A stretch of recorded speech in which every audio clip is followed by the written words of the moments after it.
Katekismus Besar Westminster. Pertanyaan ke-73. Bagaimana iman membenarkan seorang berdosa dalam pandangan Allah?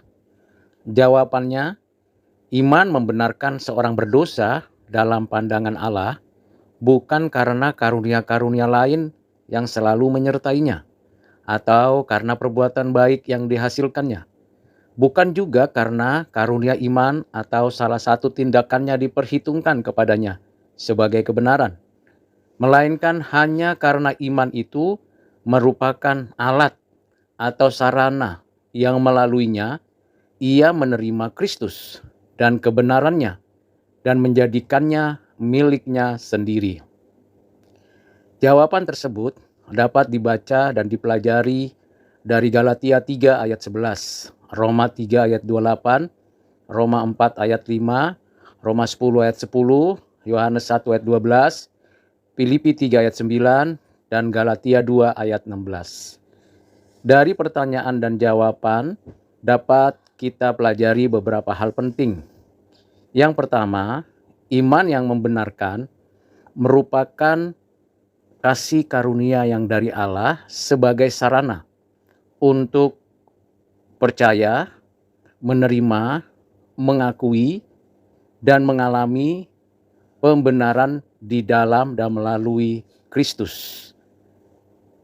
Yang kedua, iman itu bukan dari diri seseorang dengan kemampuan pengetahuannya, pengalaman rohaninya, atau intuisinya, tetapi semata-mata hanya karena Tuhan Allah beranugerah iman yang menjadi sarana itu ditanamkan di dalam diri seseorang yang telah ditetapkan dan dibenarkan itu oleh Roh Kudus.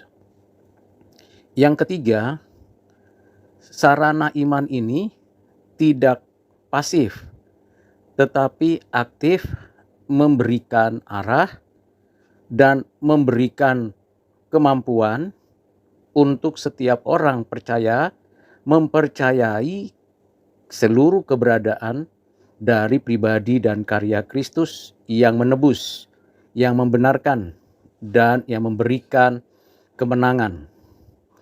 Yang keempat, sarana iman tersebut juga tidak berhenti pada pengetahuan, keyakinan, dan pengertian yang mendalam mengenai pengenalan akan Kristus, tetapi terus mengalami suatu pertumbuhan sehingga iman itu mengarahkan dan membentuk setiap orang percaya menjadi orang yang semakin kudus, hidup penuh dengan buah roh, dan mendapatkan kemenangan atas setiap pergumulan.